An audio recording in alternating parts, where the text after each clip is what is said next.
राजस्थान सरकार ने सार्वजनिक परिवहन वाहनों की सुरक्षा और निगरानी व्यवस्था को तकनीकी रूप से और मजबूत बनाने की दिशा में बड़ा कदम उठाया है। सरकार ने व्हीकल लोकेशन ट्रैकिंग डिवाइस के क्रियान्वयन के लिए नई एसओपी जारी कर दी है। क्या है नई गाइडलाइन में और वाहन मालिकों पर इसका क्या असर होगा, जानने के लिए देखिए फर्स्ट इंडिया न्यूज की ये खास रिपोर्ट।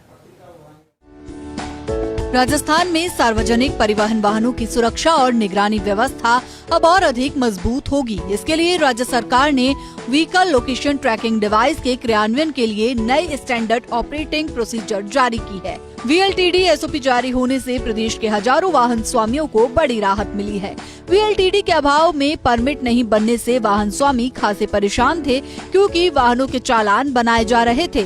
अब VLTD फिटमेंट के बाद आसानी से परमिट जारी हो सकेंगे। नई VLTD एसओपी की प्रमुख बातें। नई एसओपी के अनुसार अब सार्वजनिक सेवा वाहनों और केंद्र सरकार की ओर से अधिसूचित श्रेणी के माल वाहनों में AIS 140 मानक के अनुरूप VLTD और पैनिक बटन अनिवार्य होगा।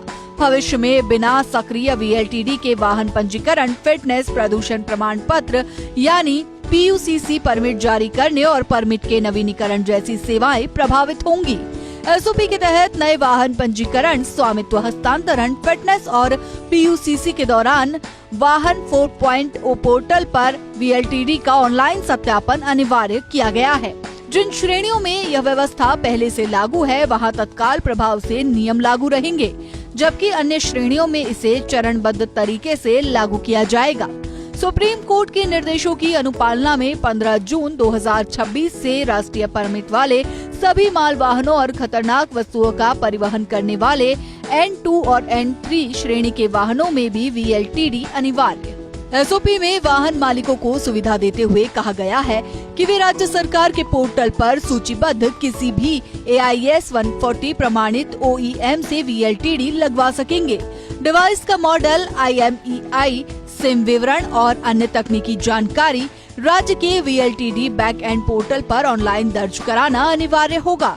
राज्य में कार्य करने से पहले प्रत्येक VLTD निर्माता को type approval certificate, conformity of production अधिकृत परीक्षण एजेंसी की स्वीकृति सहित अन्य तकनीकी दस्तावेज राज्य के मेकर पोर्टल पर अपलोड करने होंगे।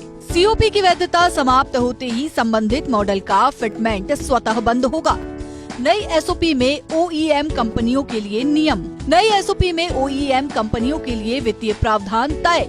राज्य VLTD पोर्टल पर पंजीकरण के लिए प्रत्येक OEM को 1 लाख रुपए की सुरक्षा राशि जमा करानी होगी। इसके अलावा प्रत्येक VLTD डिवाइस के पंजीकरण पर 1000 रुपए का शुल्क राजकोष में जमा कराया जाएगा। विभाग ने इसके लिए निर्धारित चालान प्रक्रिया भी तय की है। प्रत्येक VLTD डिवाइस में कम से कम 1 वर्ष की वैधता वाला एक्टिव सेल्युलर प्लान अनिवार्य होगा। डिवाइस में प्रयुक्त सिम मोबाइल नंबर पोर्टेबिलिटी के अनुरूप आवश्यक, ताकि वाहन मालिक भविष्य में सेवा प्रदाता बदल सके। वाहनों में VLTD लगाने का कार्य केवल विभाग से अधिकृत रेट्रो फिटमेंट सेंटर के माध्यम से होगा। फिटमेंट के बाद वाहन, डिवाइस और पैनिक बटन का डेटा राज्य के बैकएंड पोर्टल से टैग किया जाएगा। वाहन का सत्यापन ऑनलाइन होगा और अलग से भौतिक सत्यापन की आवश्यकता नहीं होगी। OEM और डीलर्स के लिए दंडात्मक प्रावधान भी लागू किए गए हैं। यदि कोई कंपनी निर्धारित मूल्य से अधिक शुल्क वसूलती है, सिम रिचार्ज के नाम पर अतिरिक्त राशि लेती है, पोर्टेबिलिटी से इनकार करती है या GST बिल जारी नहीं करती, तो पहली बार लिखित चेतावनी देकर 7 दिन में राशि लौटाने के निर्देश दिए जाएंगे। पुनरावृत्ति होने पर 3 माह तक राज्य VLTD पोर्टल से निलंबन किया जाएगा। लगातार उल्लंघन पर संबंधित OEM को स्थायी रूप से डिबार कर दिया जाएगा।